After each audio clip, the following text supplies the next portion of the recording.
अगर आपने अभी तक हमारा चैनल सब्सक्राइब नहीं किया तो अभी सब्सक्राइब करें और बेल आइकॉन को क्लिक करके हमारी लेटेस्ट वीडियोस के बारे में अपडेट जानें। नमस्कार दोस्तों, मैं धर्मेंद्र कुमार आपके अपना चैनल 10th टारगेट पे पुनः आप सभी का हार्दिक अभिनंदन करता हूं।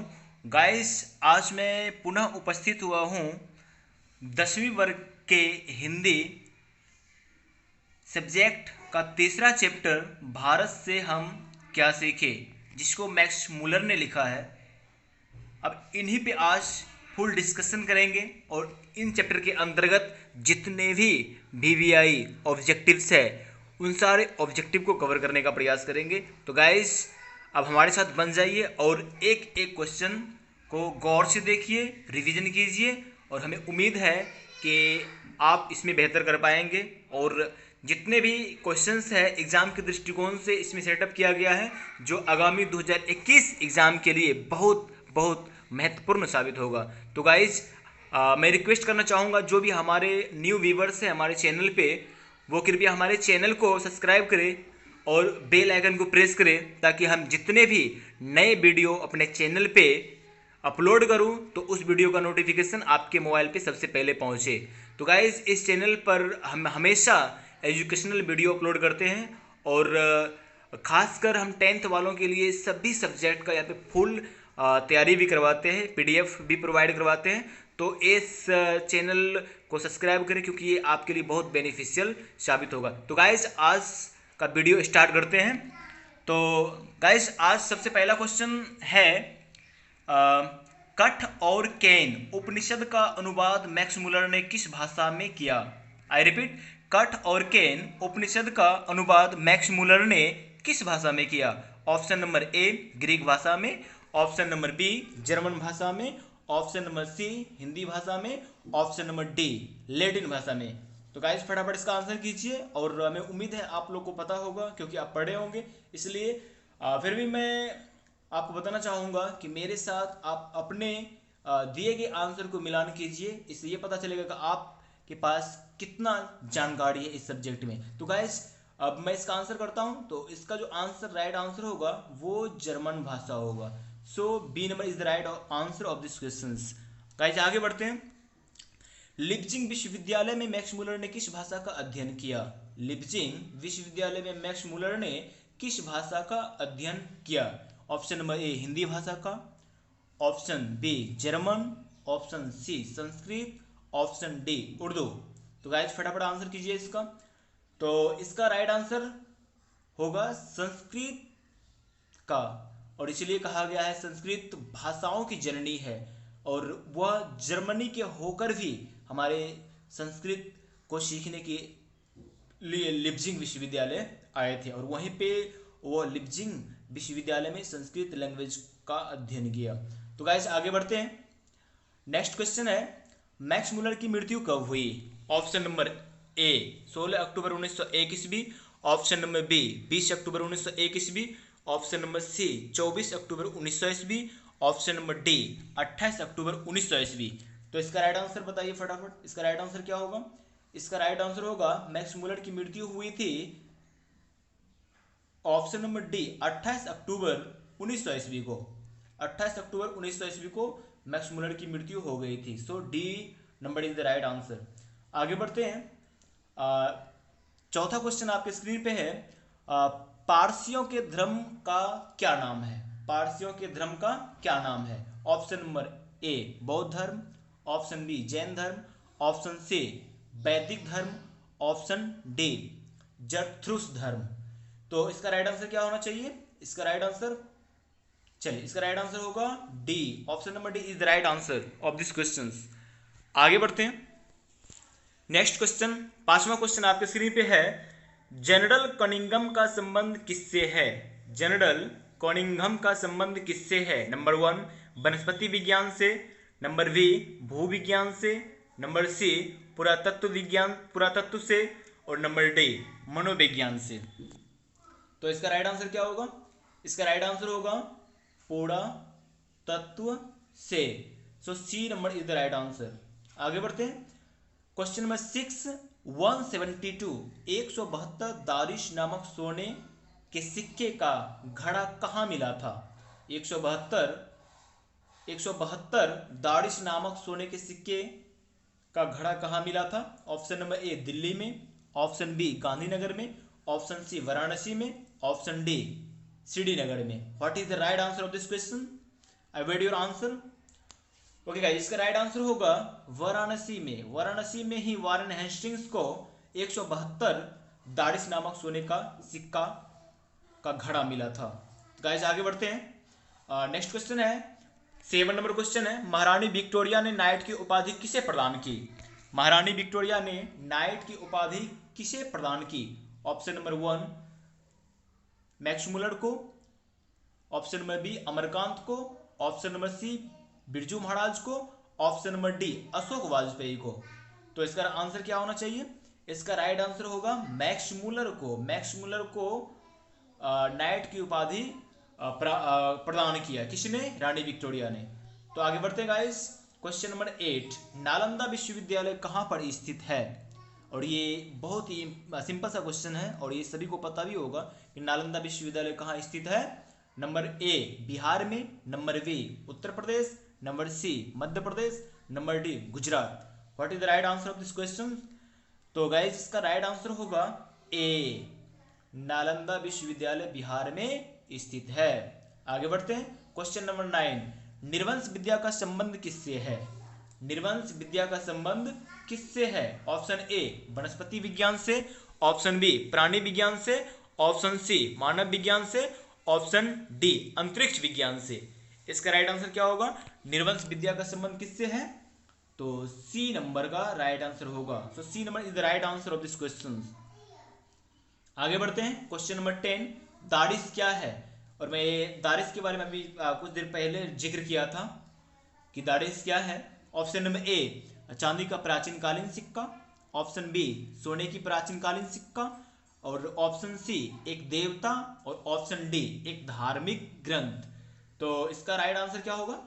इसका राइट आंसर होगा ये सोने का प्राचीन कालीन सिक्का था। So B number is the right answer of this question. इसका बी सही होगा। गाइस आगे बढ़ते हैं। क्वेश्चन नंबर 11, मैक्स मुलर का जन्म कब हुआ था? मैक्स मुलर का जन्म कब हुआ था? ऑप्शन ए 6 सितंबर 1823 को, ऑप्शन बी 6 अक्टूबर 1823 को, ऑप्शन सी 4 नवंबर 1823 को, ऑप्शन डी 6 दिसंबर 1823 को। दोस्तों जितने भी क्वेश्चंस ईस्वी से रिलेटेड होते हैं वो उलझाऊ होते हैं। होता है तो सिंपल बट कंफ्यूजन होता है। तो गाइज ईस्वी वाला जितना भी क्वेश्चन होगा उसको आप क्लियर करने का प्रयास करेंगे, क्योंकि एग्जाम के दृष्टिकोण से ईस्वी वाला क्वेश्चन ज़्यादा महत्वपूर्ण होता है। तो गाइज इसका राइट आंसर होगा 6 दिसंबर 1823 ईस्वी को जर्मनी के डेसाउ में इनका जन्म हुआ था। वो क्वेश्चन आगे मिलेगा शायद आपको। आगे बढ़ते हैं। क्वेश्चन नंबर 12, मैक्स मुलर का जन्म कब हुआ? गाइज ये क्वेश्चन रिपीट हो गया। इसका आंसर डी होना चाहिए। यहाँ पे जो अभी ऊपर पहले क्वेश्चन था वही सेम क्वेश्चन है, सॉरी फॉर दैट। इसका आंसर 6 दिसंबर 1823 को होना चाहिए होगा। नेक्स्ट क्वेश्चन है क्वेश्चन नंबर 13, प्लेटो का संबंध किस देश से है? और ये महान दार्शनिक थे और ये किस देश से संबंध रखते हैं उसको आपको बताना है। नंबर ए इटली से, नंबर बी स्पेन से, नंबर सी भारत से, नंबर डी यूनान से। तो प्लेटो का संबंध किस देश से है? यूनान से है। So D number is the right answer.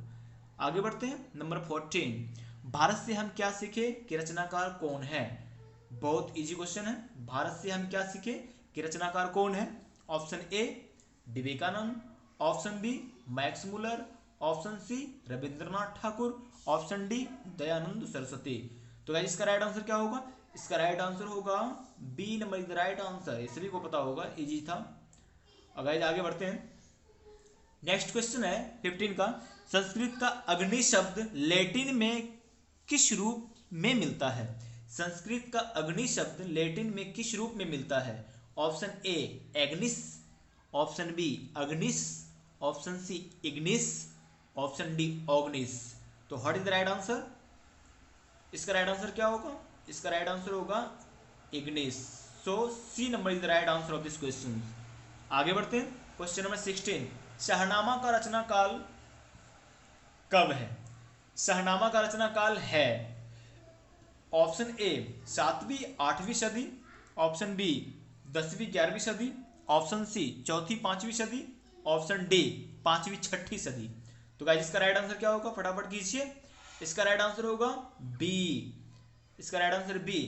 Guys आप इस पर गौर से ध्यान देकर चलिएगा, क्योंकि यहाँ पे जो डिस्कशन होता है वो शायद आपको याद ही हो जाएगा। सो आपको मेरे साथ भी बोलना है और क्वेश्चन को डील करना है। तो गाइस आगे बढ़ते हैं। क्वेश्चन नंबर 17, हरकस थे हरकस कौन थे? ऑप्शन ए वनस्पति वैज्ञानिक, ऑप्शन बी भूगर्भ शास्त्री, ऑप्शन सी प्राणी वैज्ञानिक, ऑप्शन डी पुरातत्वविद। तो गाइस इसका राइट आंसर क्या होगा? हरकस जो थे वो वनस्पति वैज्ञानिक थे। So A number is the right answer. आगे बढ़ते हैं। Question number 18, sir William John ने भारत की यात्रा कब की? सर विलियम जॉन ने भारत की यात्रा कब की? वैसे ये बहुत इंपॉर्टेंट क्वेश्चन है, इसको आप कंट्रोल कीजिए। ऑप्शन ए 1957 ईस्वी में, ऑप्शन बी 1750 ईस्वी में, ऑप्शन सी 1790 ईस्वी में, ऑप्शन डी 1783 ईस्वी में। What is the right answer of this question? I wait for your answer. इसका राइट आंसर क्या होगा, फटाफट कीजिए। चलिए इसका राइट आंसर होगा आपका डी नंबर का होगा, इसका राइट आंसर होगा। गाइस आगे बढ़ते हैं। क्वेश्चन नंबर 19, मुंडा किस देश की जाति है? मुंडा किस देश की जाति है? ऑप्शन ए मंगोल देश की, ऑप्शन बी चीन देश की, ऑप्शन सी मुल्तान देश की, ऑप्शन डी भारत देश की। तो मुंडा जो है वो भारत देश की जनजाति है, जो झारखंड के तरफ पाया जाता है। So Bharat, option D is the right answer. Next question है 20, भारत से हम क्या सीखे पाठ में नए सिकंदर विशेषण किसके लिए प्रयोग हुआ? तो ऑप्शन इसका है भारत के वीरों के लिए, ऑप्शन बी यूरोप के वीरों के लिए, ऑप्शन सी अंग्रेज अधिकारियों के लिए, युवा अंग्रेज अधिकारियों के लिए, ऑप्शन डी उपर्युक्त में से कोई नहीं। तो इसका राइट आंसर जो होगा वो होगा आपका युवा अंग्रेज अधिकारियों के लिए। So C number is the right answer. आगे बढ़ते हैं। क्वेश्चन नंबर 21, भारत कहाँ बसता है? भारत कहाँ बसता है? ऑप्शन ए दिल्ली के पास, ऑप्शन बी मुंबई में, ऑप्शन सी शहरों में, ऑप्शन डी गांवों में। तो क्वेश्चन इजी है, सबको पता होगा। इसका राइट आंसर होगा डी गांव में। भारत गांवों में बसता है। आगे बढ़ते हैं। क्वेश्चन नंबर 25, मैक्स मुलर का जन्म कहाँ हुआ? और इस क्वेश्चन को मैंने ऑलरेडी जिक्र किया था कि मैक्स मुलर का जन्म कहाँ हुआ। Option A Ratna park Nepal में, ऑप्शन बी डेसाउ जर्मनी में, ऑप्शन सी वाशिंगटन अमेरिका में, ऑप्शन डी दिल्ली भारत में। तो इसका राइट आंसर जो होगा जर्मनी यानी डेसाउ जर्मनी में मैक्स मुलर का जन्म हुआ। So B is the right answer. आगे बढ़ते हैं। क्वेश्चन नंबर 23, वारेन हेस्टिंग्स था। वारेन हेस्टिंग्स था ऑप्शन ए भारत का गवर्नर जनरल, ऑप्शन बी फारस का राजा, ऑप्शन सी महान दार्शनिक, ऑप्शन डी प्रसिद्ध समाज सुधारक। तो इसका राइट आंसर क्या होगा? ये भारत का गवर्नर जनरल था। कौन? Sir Warren Hastings. आगे बढ़ते हैं। क्वेश्चन नंबर 24, मैक्स मुलर के पिता का नाम क्या था? मैक्स मुलर के पिता का नाम क्या था? Option A Wilhelm Muller, option B Hastings Muller, option C Johnson Muller, option C Peter Muller. तो इसका जो राइट आंसर होगा ऑप्शन ए होगा Wilhelm Muller. Option A is the right answer. आगे बढ़ते हैं। क्वेश्चन नंबर 25, प्रथम मानव का अर्थ है यानी प्रथम मानव का क्या अर्थ होता है? ऑप्शन ए लघु मानव, ऑप्शन बी महामानव, ऑप्शन सी प्राचीन मानव, ऑप्शन डी निर्धन मानव। तो इसका राइट आंसर होगा प्राचीन मानव। So C number is the right answer. C number is the right answer. आगे बढ़ते हैं। क्वेश्चन नंबर 29, किसे वाराणसी के पास सोने के सिक्के से भरा एक घड़ा मिला था? किसे वाराणसी के पास सोने के सिक्के से भरा एक घड़ा मिला था? Option A Warren Hastings, option B Wilhelm Muller, option C Frederick Muller, option D इनमें से कोई नहीं। तो इसका जो राइट आंसर होगा वो होगा वारेन हेस्टिंग्स को इसी को वाराणसी में 172 दारिश नामक सोने का सिक्का का घड़ा मिला था। आगे बढ़ते हैं। क्वेश्चन नंबर 27, किसके अध्ययन क्षेत्र में भारत के कारण नवजीवन का संचार हो चुका है? ऑप्शन ए विधि शास्त्र का, ऑप्शन बी नीति शास्त्र, ऑप्शन सी भाषा विज्ञान, ऑप्शन डी दैवत विज्ञान। इसका राइट आंसर क्या होगा? इसका राइट आंसर होगा नीति कथा। नीति कथा यानी B number is the right answer.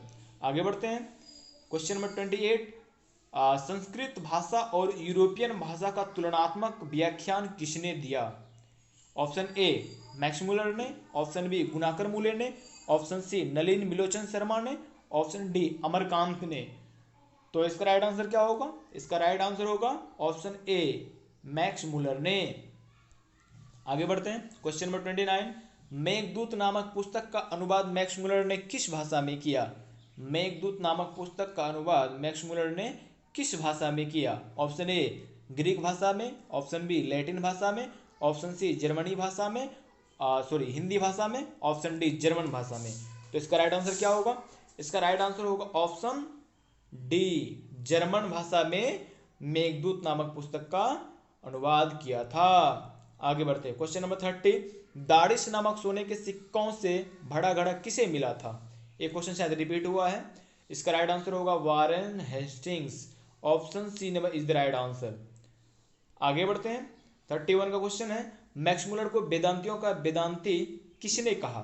Max Muller को वेदांतियों का वेदांती किसने कहा? ऑप्शन ए गांधी जी ने, option B Swami Vivekananda, option C doctor Bhimrao Ambedkar, option D Gunakar Muley. तो इसका राइट आंसर क्या होगा? इसका राइट आंसर होगा B number is the right answer.